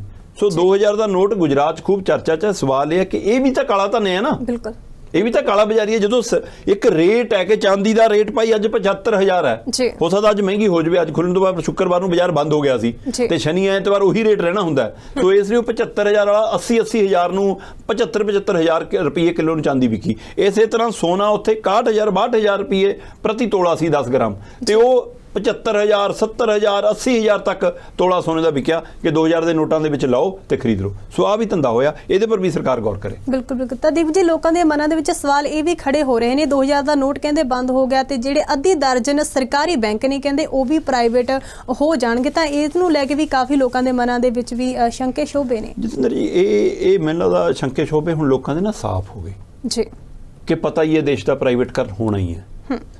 ਮਤਲਬ ਜਿਹੜੇ ਦੇਸ਼ ਅੱਗੇ ਨਾ ਮਜ਼ਾਕ ਹੁੰਦਾ ਸੀਗਾ ਕਿ ਲੈ ਰੇਲ ਗੱਡੀ ਵੀ ਕਦੇ ਪ੍ਰਾਈਵੇਟ ਹੋ ਸਕਦੀ ਹੈ, ਕੋਈ ਬੰਦਾ ਰੇਲ ਵੀ ਖਰੀਦ ਸਕਦਾ। ਸੋ ਹੁਣ ਇਹ ਸੱਚ ਹੈ ਅੱਜ ਦੀ ਤਰੀਕ 'ਚ ਕਿ ਅੱਜ ਰੇਲਵੇ ਸਟੇਸ਼ਨ ਵੀ ਪ੍ਰਾਈਵੇਟ ਨੇ ਜੀ, ਅੱਜ ਰੇਲ ਗੱਡੀਆਂ ਵੀ ਪ੍ਰਾਈਵੇਟ ਨੇ। ਪ੍ਰਾਈਵੇਟ ਘਰਾਣਿਆਂ ਦੇ ਰੇਲਵੇ ਸਟੇਸ਼ਨ, ਪ੍ਰਾਈਵੇਟ ਘਰਾਣਿਆਂ ਦੀਆਂ ਰੇਲ ਗੱਡੀਆਂ, ਹੈ ਨਾ। ਮਤਲਬ ਗੁਜਰਾਤ ਦੇ ਵਿੱਚ ਮਤਲਬ ਪਟੇਲ ਦੇ ਨਾਂ ਦੇ ਉੱਤੇ 에ਅਰਪੋਰਟ ਹੈ ਜੀ, ਤੇ ਉਹ ਪਟੇਲ ਜੀ ਦੀ ਫੋਟੋ ਵੀ ਇੰਨੀ ਕੁ ਤੇ ਨਾਂ ਵੀ ਇੰਨਾ ਕੁ, ਬਾਕੀ ਉੱਥੇ ਅਡਾਨੀ 에ਅਰਪੋਰਟ। ਸੋ 에ਅਰਪੋਰਟ ਵੀ ਅਸੀਂ ਵੇਚਤੇ, ਜਹਾਜ਼ ਵੀ ਅਸੀਂ ਵੇਚਤੇ, ਅਸੀਂ ਲੋਕਾਂ ਦੇ ਭਰੋਸੇ ਵਾਲੀ LIC ਵੀ ਵੇਚਤੀ, ਅਸੀਂ ਬਿਜਲੀ ਦਾ ਪੈਦਾਵਾਰ ਵੀ ਪ੍ਰਾਈਵੇਟ ਕਰਤੀ, ਅਸੀਂ ਬਿਜਲੀ ਦੀ ਸਪਲਾਈ ਵੀ ਪ੍ਰਾਈਵੇਟ ਕਰਨ ਜਾ ਰਹੇ ਹਾਂ। ਸੋ ਇਹਦੇ ਵਿੱਚ ਕੁਝ ਨਵਾਂ ਨਹੀਂਗਾ ਜੇਕਰ ਬੈਂਕ ਵੀ ਪ੍ਰਾਈਵੇਟ ਹੋ ਜਾਣਗੇ। ਸੋ ਇਸ ਬਜਟ ਜਿਹੜਾ 2021 ਦਾ ਬਜਟ ਸੀ ਉਹਦੇ ਵਿੱਚ ਨਿਰਮਲਾ ਸੀਤਾਰਮਨ ਨੇ ਨਾ ਇੱਕ ਇਸ਼ਾਰਾ ਕੀਤਾ ਸੀ ਕਿ 2 ਬੈਂਕ ਮੈਂ ਪ੍ਰਾਈਵੇਟ ਕਰੂੰਗੀ। ਸੋ 2 ਬੈਂਕ ਪ੍ਰਾਈਵੇਟ ਕਰਨ ਦੀ ਕਵਾਇਦ ਦੇ ਵਿੱਚ ਉਹ ਤੋਂ ਬਾਅਦ ਕਰੋਨਾ ਕਾਲ ਕੇ ਕਰਕੇ ਉਹ ਕਵਾਇਦ ਰੁਕ ਗਈ। ਉਸ ਸਮੇਂ ਪਤਾ ਲੱਗ ਰਿਹਾ ਸੀਗਾ ਕਿ ਸੈਂਟਰਲ ਬੈਂਕ ਆਫ ਇੰਡੀਆ ਤੇ ਇੰਡੀਅਨ ਓਵਰਸੀਜ਼ ਬੈਂਕ ਪ੍ਰਾਈਵੇਟ ਹੋ ਸਕਦੇ ਨੇ। ਪਰ ਹੁਣ ਮੈਨੂੰ ਪਤਾ ਲੱਗ ਰਿਹਾ ਕਿ ਜਿਨ੍ਹਾਂ ਨੇ ਪ੍ਰਾਈਵੇਟ ਖਰੀਦਣੇ ਸੀ ਉਹ ਤਾਂ ਮਗਰ ਪਏ ਨੇ ਕਿ 2021 ਦਾ ਕਿਹਾ ਵਾ 23 ਆ ਗਿਆ, ਕਿੱਥੇ ਗਿਆ ਮਾਮਲਾ। ਬਿਲਕੁਲ। ਸੋ ਹੁਣ ਨੀਤੀ ਆਯੋਗ ਦੀ ਰਿਪੋਰਟ ਦੇ ਹਵਾਲੇ ਨਾਲ ਉਹਨਾਂ ਦੇ ਅੰਦਰ ਤਿਆਰ ਹੋ ਰਹੀ ਦਸਤਾਵੇਜ਼ਾਂ ਦੇ ਹਵਾਲੇ ਨਾਲ ਪਤਾ ਲੱਗ ਰਿਹਾ ਕਿ 1 2 3 ਨਹੀਂ 6 ਦੇ ਕਰੀਬ ਪ੍ਰਾਈਵੇਟ ਹੋ ਸਕਦੇ ਨੇ ਸਰਕਾਰੀ ਬੈਂਕ। ਵੈਸੇ SBI ਨੂੰ ਅਸੀਂ ਵੱਡਾ ਸਰਕਾਰੀ ਬੈਂਕ ਹੁੰਦਿਆਂ ਦੇਖਿਆ ਕਿ ਸਟੇਟ ਬੈਂਕ ਪਟਿਆਲਾ ਉਹ ਚ ਮਰਜ ਕਰ ਦੋ, ਪਰ ਉਹ ਸਰਕਾਰੀ ਰਿਹਾ, ਉਹ ਸਰਕਾਰੀ ਬੈਂਕ SBI ਸਰਕਾਰੀ ਹੋ ਰਿਹਾ। ਪਰ ਹੁਣ ਜਿਹੜੇ ਛੋਟੇ ਬੈਂਕ ਨੇ ਹੋਰ ਸਰਕਾਰੀ, ਉਹਨਾਂ ਨੂੰ ਪੂਰੇ ਨੂੰ ਪ੍ਰਾਈਵੇਟ ਨੂੰ ਵੇਚ ਦੇਣਾ। ਇਹਦੇ ਵਿੱਚ ਪਤਾ ਲੱਗ ਰਿਹਾ ਕਿ bank of Maharashtra, Punjab and Sindh bank है ना, overseas bank, central bank of India है ना, इसी तरह यूको बैंक, इसी तरह IDI बैंक, ये सारे 5-6 बैंक ਇਹੋ ਜਿਹੇ ਨੇ ਜਿਹੜੇ ਸਰਕਾਰੀ ਬੈਂਕ ਵਜੋਂ ਜਾਣੇ ਜਾਂਦੇ ਨੇ, ਜਦੋਂ ਕਿ ਉਹਨੇ ਘਾਟੇ 'ਚ ਵੀ ਨਹੀਂ ਜੀ, प्रॉफिट च ने, मुनाफे च ने, ਉਹਦੇ ਬਾਵਜੂਦ ਇਹਨਾਂ ਦਾ ਪ੍ਰਾਈਵੇਟ ਕਰਨ ਹੋਣਾ। ਸੋ ਇਸ ਲਈ ਕੋਈ ਹੈਰਾਨੀ ਵਾਲੀ ਗੱਲ ਨਹੀਂ ਜੀ ਕਿ ਜੇਕਰ ਦੇਸ਼ ਦਾ ਸਮੁੱਚਾ ਪ੍ਰਾਈਵੇਟ ਕਰਨ ਹੋ ਜਾਵੇ, ਉਸੇ ਕਵਾਇਦ ਵਾਲੇ ਵਧਾਇਆ ਗਿਆ ਕਦਮ ਹੈ। ਬਿਲਕੁਲ ਬਿਲਕੁਲ। ਤਾਂ ਦੇਖ ਜੀ CM ਭਗਵੰਤ ਮਾਨ ਦੇ ਵੱਲੋਂ ਇੱਕ ਟਵੀਟ ਕਰਕੇ ਕਿਹਾ ਗਿਆ ਸੀ, ਕਹਿੰਦੇ ਕਿ ਜਿਹੜਾ ਸ੍ਰੀ ਦਰਬਾਰ ਸਾਹਿਬ ਤੋਂ ਜੋ ਗੁਰਬਾਣੀ ਦਾ ਸਿੱਧਾ ਪ੍ਰਸਾਰਣ ਹੈ ਉਹ ਸਿਰਫ ਇੱਕ TV ਚੈਨਲ ਨੂੰ ਨਾ ਦੇ ਕੇ ਸਾਰੇ TV ਚੈਨਲਾਂ ਤੋਂ ਟੈਲੀਕਾਸਟ ਹੋਣਾ ਚਾਹੀਦਾ। ਪਰ ਇਸ ਤੋਂ ਬਾਅਦ ਸਵਾਲ ਇਹ ਵੀ ਉੱਠ ਰਹੇ ਨੇ ਕਿ ਵੀ ਇਹ ਜਿਹੜਾ ਸਿੱਧਾ ਪ੍ਰਸਾਰਣ ਉਸ ਦੇ ਅਧਿਕਾਰਾਂ ਦੀ ਜੰਗ ਹੈ ਜਾਂ ਫਿਰ SGPC ਤੇ ਕਬਜ਼ੇ ਦੀ ਜੰਗ। ਕਾਫੀ ਸਵਾਲ ਨੇ, ਵੱਡਾ ਸਵਾਲ ਹੈ ਜਤਿੰਦਰ ਜੀ। ਅਸਲ ਦੇ ਵਿੱਚ ਸੱਚਖੰਡ ਸ੍ਰੀ ਦਰਬਾਰ ਸਾਹਿਬ ਤੋਂ ਗੁਰਬਾਣੀ ਦੇ ਸਿੱਧੇ ਪ੍ਰਸਾਰ ਨੂੰ ਲੈ ਕੇ ਲੰਮੇ ਸਮੇਂ ਤੋਂ ਸਵਾਲ ਉੱਠਦੇ ਰਹੇ। ਬਿਲਕੁਲ। ਖਾਸ ਕਰਕੇ ਜਦੋਂ ਇੱਕ ਧਿਰ ਦੇ ਚੈਨਲ ਨੂੰ ਇਹ ਅਧਿਕਾਰ ਦਿੱਤੇ ਗਏ, ਉਸ ਤੋਂ ਬਾਅਦ ਆਮ ਸੰਗਤ ਦੇ ਵਿੱਚ ਵੀ ਸਵਾਲ ਆਉਂਦਾ ਰਿਹਾ ਕਿ ਅਸੀਂ ਜਿੱਥੇ ਵੀ ਚਾਹੀਏ ਉੱਥੇ ਗੁਰਬਾਣੀ ਸੁਣਨੀ, ਸਾਨੂੰ ਅਧਿਕਾਰ ਮਿਲਣਾ ਚਾਹੀਦਾ। ਇਸ ਨੂੰ ਲੈ ਕੇ ਚਰਚਾਵਾਂ ਵੀ ਹੁੰਦੀਆਂ ਰਹੀਆਂ। ਇਹ ਸਮੇਂ ਦੀਆਂ ਸਰਕਾਰਾਂ ਵੀ ਸਵਾਲ ਉਠਾਉਂਦੀਆਂ ਰਹੀਆਂ। ਜੋ ਭਗਵੰਤ ਮਾਨ ਹੋਰੀ ਰਾਜਨੀਤੀ 'ਚ ਜਦੋਂ ਸਰਗਰਮ ਸੀ, ਬਤੌਰ ਪਾਰਟੀ ਲੀਡਰ ਵਜੋਂ ਵਿਚਰਦੇ ਸੀ ਤੇ ਸਰਕਾਰ ਨਹੀਂ ਬਣੀ ਸੀ, ਤਦ ਵੀ ਇਹ ਸਵਾਲ ਉਹ ਰੈਲੀਆਂ 'ਚ ਧਰਨੇ 'ਚ ਚੱਕਦੇ ਸੀ। ਤੇ ਹੁਣ ਸਰਕਾਰ ਬਣਨ ਤੋਂ ਬਾਅਦ ਵੀ ਉਹਨੇ ਕਦੇ ਇਹਨਾਂ ਗੱਲ ਸਾਹਮਣੇ ਆਉਂਦੀ ਰਹੀ, ਪਰ ਹੁਣ ਉਹ ਚੇਚਾ ਟਵੀਟ ਕਰਕੇ ਇਹ ਕਿਹਾ ਤੇ ਨਾਲ ਇਹ ਵੀ ਕਿਹਾ ਕਿ ਭਾਈ ਜੇ ਪ੍ਰਸਾਰਣ ਲਈ ਕੋਈ ਪ੍ਰਬੰਧਾਂ ਦੀ ਲੋੜ ਹੈ, ਕੋਈ ਮਸ਼ੀਨਰੀ ਦੀ ਲੋੜ ਹੈ, ਕੋਈ ਢਾਂਚਾ ਤਿਆਰ ਕਰਨ ਦੀ ਲੋੜ ਹੈ, ਕੋਈ ਸਟੂਡੀਓ ਬਣਾਉਣ ਦੀ ਲੋੜ ਹੈ, ਸਾਰਾ ਖਰਚਾ ਸਰਕਾਰ ਕਰੂਗੀ, ਪਰ ਇਹ ਆਮ ਸਾਰੇ ਚੈਨਲਾਂ ਲਈ ਖੋਲ ਦਿਓ। ਤੇ ਇਸ ਨੂੰ ਲੈ ਕੇ ਸ਼੍ਰੋਮਣੀ ਕਮੇਟੀ ਕਹਿੰਦੀ ਨਹੀਂ ਜੀ, ਇਹ ਧਾਰਮਿਕ ਖੇਤਰ 'ਚ ਥੋੜੀ ਦਖਲਅੰਦਾਜ਼ੀ ਹੈ। ਕਿ ਜਦੋਂ ਕਿ ਇਹ ਸੰਗਤ ਦੀ ਵੀ ਮੰਗ ਰਹੀ ਹੈ ਕਿ ਸਰਬੱਤ ਦੇ ਭਲੇ ਦੀ ਬਾਣੀ ਹੈ ਤੇ ਸਾਰੀ ਕਾਇਨਾਤ ਲਈ ਹੈ, ਤੇ ਇਸ ਲਈ ਉਹਦਾ ਖੁੱਲ੍ਹਾ ਹੋਣਾ ਚਾਹੀਦਾ। ਜਿਹੜਾ ਚਾਹਵੇ ਉਦੋਂ ਲਾਈਨ ਲੈ ਲਵੇ ਤੇ ਉਹ ਆਪਣੇ ਚੈਨਲ ਤੇ ਦਿਖਾਵੇ, ਤਾਂ ਕਿ ਜਿਹਨੂੰ ਜਿੱਥੇ ਸੁਣਨਾ ਚਾਹਵੇ ਉਹਨੂੰ ਸੁਣੇ। ਸੋ ਇਸ ਨੂੰ ਲੈ ਕੇ ਹੁਣ ਇਹ ਤਰ੍ਹਾਂ ਸਰਕਾਰੀ ਤੌਰ ਤੇ SGPC ਔਰ ਸਰਕਾਰ ਆਮੋ ਸਾਹਮਣੇ ਆ ਰਹੀ ਹੈ, ਕਿਉਂਕਿ ਧਾਮੀ ਹੋਰਾਂ ਦੇ ਬਿਆਨ ਤੋਂ ਇਹ ਲੱਗਦਾ ਕਿ ਉਹ ਕਹਿੰਦੇ ਜੀ ਇਹ ਸਿੱਖਾਂ ਦੇ ਮਾਮਲਿਆਂ 'ਚ ਦਖਲਅੰਦਾਜ਼ੀ ਹੈ, ਇਹ ਧਾਰਮਿਕ ਮਾਮਲਿਆਂ 'ਚ ਦਖਲਅੰਦਾਜ਼ੀ ਹੈ, ਇਹ ਸ਼੍ਰੋਮਣੀ ਕਮੇਟੀ ਦੇ ਮਾਮਲਿਆਂ 'ਚ ਦਖਲਅੰਦਾਜ਼ੀ ਹੈ। ਕਿਸੇ ਸਮੇਂ ਕੈਪਟਨ ਅਮਰਿੰਦਰ ਨੇ ਵੀ ਕੋਸ਼ਿਸ਼ ਕੀਤੀ ਸੀ ਕਿ ਹਾਂ ਮੇਰੇ ਹੱਥ ਆ ਜਾਵੇ ਸ਼੍ਰੋਮਣੀ ਕਮੇਟੀ, ਕਿਸੇ ਸਮੇਂ ਬਾਕੀ ਦਲ ਵੀ ਕੋਸ਼ਿਸ਼ ਕਰਦੇ ਨੇ। ਇਸ ਸਮੇਂ ਹੋ ਸਕਦਾ ਕਿ ਆਮ ਆਦਮੀ ਪਾਰਟੀ ਦੇ ਅੰਦਰ ਵੀ ਇੱਕ ਕਵਾਇਦ ਚੱਲਦੀ ਹੋਵੇ, ਉਹਨਾਂ ਨੇ ਵੀ ਚਿਹਰੇ ਨਾਮਜ਼ਦ ਕੀਤੇ ਹੋਣ ਕਿ ਜੇ ਚੋਣ ਹੋਈ ਆਪਾਂ ਚੋਣ ਲੜਾਉਣੀ ਹੈ। ਸੋ ਕੀ ਇਹ ਸ਼੍ਰੋਮਣੀ ਕਮੇਟੀ ਦੀ ਚੋਣ ਦਾ ਮੁੱਦਾ ਹੋਏਗਾ ਕਿ ਹਾਂ ਭਾਈ ਅਧਿਕਾਰ ਸਾਰਿਆਂ ਨੂੰ ਦੇਵਾਂਗੇ? ਉਧਰ ਕੁਝ ਲੋਕ ਆਮ ਆਦਮੀ ਪਾਰਟੀ ਦੇ ਸਵਾਲ ਖੜੇ ਕਰਦੇ ਨੇ ਕਿ ਤੁਸੀਂ ਗੁਰਬਾਣੀ ਦੇ ਪ੍ਰਸਾਰਣ ਦੇ ਅਧਿਕਾਰ ਦੀ ਤਾਂ ਗੱਲ ਕਰਦੇ ਹੋ, ਜਿਹੜੇ ਮੀਡੀਆ ਨੂੰ ਕਹਿੰਦੇ ਹੋ ਸਾਰਿਆਂ ਦੇ ਚੱਲਣਾ ਚਾਹੁੰਦਾ, ਕਿੰਨੇ ਮੀਡੀਆ ਦੇ ਮੂੰਹ ਤੁਸੀਂ ਬੰਦ ਕਰਾਈ ਜਾਂਦੇ ਹੋ, ਕਿੰਨੇ ਮੀਡੀਆ ਦੇ ਚੈਨਲ ਤੁਸੀਂ ਬੰਦ ਕਰਾਈ ਜਾਂਦੇ ਹੋ ਕਿ ਫਿਰ ਉੱਥੇ ਵੀ ਅਧਿਕਾਰ ਹੈ ਸਾਰਿਆਂ ਨੂੰ? ਸੋ ਉਹ ਅਧਿਕਾਰ ਦੇ ਵੀ ਰੱਖੇ ਸਵਾਲ ਇੱਧਰ ਵੀ ਹੋ ਰਹੇ ਨੇ। ਸੋ ਇਹ ਦੋਹਰੇ ਸਵਾਲ ਨੇ, ਖਾਸੇ ਚਰਚਾ 'ਚ ਨੇ। ਬਿਲਕੁਲ ਬਿਲਕੁਲ। ਤਾਂ ਦੇਖੋ ਜੀ, ਲਗਾਤਾਰ ਆਪਾਂ ਇਸੇ ਪ੍ਰੋਗਰਾਮ ਦੇ ਵਿੱਚ ਜੀਰਾ ਸ਼ਰਾਬ ਫੈਕਟਰੀ ਨੂੰ ਲੈ ਕੇ ਗੱਲਬਾਤ ਕਰ ਰਹੇ ਹਾਂ। ਤਕਰੀਬਨ 10 ਮਹੀਨਿਆਂ ਦਾ ਸਮਾਂ ਹੋ ਗਿਆ, ਲੋਕ ਅਜੇ ਵੀ ਫੈਕਟਰੀ ਦੇ ਬਾਹਰ ਧਰਨੇ ਤੇ ਬੈਠੇ ਹੋਏ ਨੇ, ਕਿਉਂਕਿ ਲੋਕਾਂ ਦਾ ਕਹਿਣਾ ਕਿ ਪਾਣੀ ਜ਼ਹਿਰੀਲਾ ਹੋ ਰਿਹਾ ਹੈ ਤੇ ਇਸ ਦੇ ਨਾਲ ਬਿਮਾਰੀਆਂ ਵੀ ਫੈਲ ਰਹੀਆਂ ਨੇ ਤੇ ਲੋਕਾਂ ਦੀ ਮੌਤ ਵੀ ਹੋ ਰਹੀ ਹੈ। ਪਰ ਹੁਣ ਉਹ ਸਾਰੀ ਸੱਚਾਈ ਸਾਹਮਣੇ ਆ ਗਈ ਹੈ। ਕਿਵੇਂ? ਬਿਲਕੁਲ। ਜੀਰਾ ਸ਼ਰਾਬ ਫੈਕਟਰੀ ਦੇ ਮਾਮਲੇ ਦੇ ਵਿੱਚ ਹੁਣ ਬਿਲਕੁਲ ਦੁੱਧ ਦਾ ਦੁੱਧ ਤੇ ਪਾਣੀ ਦਾ ਪਾਣੀ ਹੋ ਗਿਆ। ਜਿਹੜਾ ਖਦਸ਼ਾ ਉੱਥੇ ਦੇ ਲੋਕ, ਜੀ। ਉੱਥੇ ਦੇ ਇਲਾਕੇ ਦੀ ਜਨਤਾ, ਧਰਨੇ ਤੇ ਬੈਠੀਆਂ ਧਿਰਾਂ ਹੈ ਜਾਂ ਤੁਹਾਡੇ ਸਾਡੇ ਵਰਗੇ ਮੀਡੀਆ ਦੇ ਚੈਨਲ ਇਹ ਗੱਲ ਸਾਹਮਣੇ ਲਿਆਉਂਦੇ ਰਹੇ ਕਿ ਭਾਈ ਇਹ ਜ਼ਹਿਰ ਨਿਕਲ ਰਿਹਾ ਧਰਤੀ ਹੇਠੋਂ, ਉਹ ਸੱਚ ਸਾਬਤ ਹੋ ਗਿਆ। ਅਗਲੇ ਕਹਿੰਦੇ ਕਿ 29 ਬੋਰਵੈਲਾਂ ਦਾ ਸੈਂਪਲ ਲਿਆ ਕੇਂਦਰ ਨੇ, ਕੇਂਦਰ ਦੀ ਜਿਹੜੀ ਮਤਲਬ ਕਿ ਪੋਲਿਊਸ਼ਨ ਕੰਟਰੋਲ ਬੋਰਡ ਹੈ ਉਹਨੇ, ਤੇ ਉਹ 29 ਦੇ 29 ਦੇ ਸੈਂਪਲ ਇਹ ਨਿਕਲੇ ਕਿ ਪੀਣ ਯੋਗ ਨਹੀਂ। ਹੋਰ ਦੱਸੋ, ਤੇ ਉਹਨਾਂ ਦੇ ਅੰਦਰ ਦੇ ਬੋਰਵੈਲ ਫੜੇ ਗਏ ਜਿਨ੍ਹਾਂ 'ਚ ਪਾਣੀ ਥੱਲੇ ਗਰਕਦੇ ਸੀ, ਉਹ ਸਾਬਤ ਹੋ ਗਏ ਕਿ ਉਹ ਪਾਣੀ ਉਹਦੇ ਕਰਕੇ ਆਲੇ ਦੁਆਲੇ ਦਾ ਪਾਣੀ ਜ਼ਹਿਰੀ ਹੋਇਆ। ਸੋ ਜ਼ਿਆਦਾਤਰ ਪਾਣੀ ਦੇ ਵਿੱਚ ਧਾਤਾਂ ਪਾਈਆਂ ਗਈਆਂ, ਕੈਮੀਕਲ ਪਾਏ ਗਏ, ਜ਼ਹਿਰੀਲੇ ਕੈਮੀਕਲ ਪਾਏ ਗਏ ਜਿਹੜੇ ਮਨੁੱਖ ਲਈ ਬਹੁਤ ਖਤਰਨਾਕ ਨੇ। ਸੋ ਇੱਧਰ ਪੰਜਾਬ ਪੋਲਿਊਸ਼ਨ ਕੰਟਰੋਲ ਬੋਰਡ ਕਹਿੰਦੇ ਜਿਹਨਾਂ ਨੂੰ ਕਲੀਨ ਚਿੱਟਾਂ ਦਿੰਦਾ ਫਿਰਦਾ ਸੀ, ਉਹਨਾਂ ਨੂੰ ਦੁਬਾਰਾ ਲਾਇਸੈਂਸ ਦਿੰਦਾ ਫਿਰਦਾ ਸੀ। ਮੁੱਖ ਮੰਤਰੀ ਕਹਿ ਰਹੇ ਸੀ ਫੈਕਟਰੀ ਬੰਦ ਆ, ਤੇ ਪੋਲਿਊਸ਼ਨ ਕੰਟਰੋਲ ਬੋਰਡ ਕਹਿੰਦਾ ਸੀ ਲਾਇਸੈਂਸ ਚੱਕੋ, ਤੁਹਾਨੂੰ ਅਧਿਕਾਰ ਆ। ਸੋ ਅਗਲੇ ਕੋਰਟ ਫਿਰ ਰਹੇ ਸੀ। ਪਰ ਹੁਣ ਕੇਂਦਰ ਦੀ ਰਿਪੋਰਟ ਤੋਂ ਬਾਅਦ ਕਿਉਂ ਨਹੀਂ ਬੋਲਿਆ ਅਜੇ ਤੱਕ ਪੰਜਾਬ ਦਾ ਪੋਲਿਊਸ਼ਨ ਕੰਟਰੋਲ ਬੋਰਡ, ਕਿਉਂ ਨਹੀਂ ਐਕਸ਼ਨ ਲਿਆ? ਪਰ ਹੁਣ ਇਹ ਲੰਬਾ ਨਹੀਂ ਚੱਲ ਸਕਦਾ, ਖੇਡ ਰਾਜਨੀਤਿਕ ਖੇਡ। ਹੁਣ ਇਹਨਾਂ ਨੂੰ ਇਹਦੇ ਤੇ ਕਾਰਵਾਈ ਕਰਨੀ ਪੈਣੀ ਹੈ। ਜੀਰਾ ਸ਼ਰਾਬ ਫੈਕਟਰੀ ਬੰਦ ਕਰਨ ਦਾ ਰਾਹ ਖੁੱਲ ਗਿਆ। ਉਹਦਾ ਮੁੰਡਾ ਤੇ ਉਹ ਪਹਿਲਾਂ ਨਿਸ਼ਾਨੇ ਤੇ ਨੇ, ਪਹਿਲਾਂ ਅੰਦਰ ਜਾਇਆ ਦਿੱਲੀ ਦੀ ਐਕਸਾਈਜ਼ ਪਾਲਿਸੀ ਮਾਮਲੇ 'ਚ। ਬੇਸ਼ੱਕ ਰਾਜਨੀਤਿਕ ਧਿਰਾਂ ਨਾਲ ਵੀ ਸੰਬੰਧ ਹੈਗਾ, ਪਰ ਹੁਣ ਇਸ ਰਿਪੋਰਟ ਨੇ ਸਾਫ਼ ਕਰਤਾ ਕਿ ਉੱਥੇ ਦੇ ਪਾਣੀ 'ਚ ਜ਼ਹਿਰ ਹੈ ਔਰ ਉਹ ਪੀਣ ਯੋਗ ਨਹੀਂ ਹੈ, ਉਹ ਖੇਤੀ ਯੋਗ ਨਹੀਂ ਹੈ, ਉਹ ਪਸ਼ੂਆਂ ਯੋਗ ਨਹੀਂ ਹੈ। ਸੋ ਫੈਕਟਰੀ ਦਾ ਬੰਦ ਹੋਣਾ ਹੁਣ ਬਹੁਤ ਜ਼ਰੂਰੀ ਹੋ ਗਿਆ। ਬਿਲਕੁਲ। ਤਾਂ ਧੰਨਵਾਦ ਦੀਪਕ ਸ਼ਰਮਾ ਚਨਾਰਥਲ ਜੀ ਨਾਲ ਖਬਰਾਂ ਤੇ ਵਿਚਾਰ ਸਾਂਝੇ ਕਰਨ ਦੇ ਲਈ। ਸੋ ਅੱਜ ਦੇ ਡਿਸਕਸ਼ਨ ਪੁਆਇੰਟ ਪ੍ਰੋਗਰਾਮ ਦੇ ਵਿੱਚ ਇੰਨਾ ਹੀ। ਕੱਲ ਮੁੜ ਹਾਜ਼ਰ ਹੋਵਾਂਗੇ ਵੱਡੀਆਂ ਖਬਰਾਂ ਤੇ ਚਰਚਾ ਕਰਨ ਦੇ ਲਈ। ਤਦ ਤੱਕ ਲਈ ਸਾਨੂੰ ਦਿਓ ਇਜਾਜ਼ਤ। ਤੁਸੀਂ ਵੇਖਦੇ ਰਹੋ ਗਲੋਬਲ ਪੰਜਾਬ ਟੀਵੀ। ਸਤਿ ਸ਼੍ਰੀ ਅਕਾਲ।